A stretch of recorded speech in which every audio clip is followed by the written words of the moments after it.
Day 1. Hugasan muna natin. Isa na natin.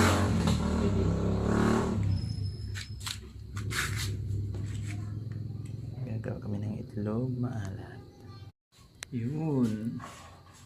Gagawa kami ng itlog maalat. Yan. Yan. Linisan mo natin yun. Ilagay dyan. Tapos lagay sa lalagayan. Yan. Yan kasama ko masipag.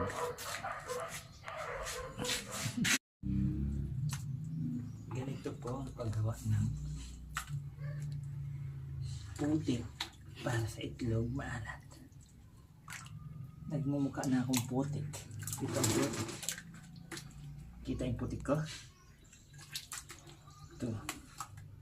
Hindi na nakita to. Ito.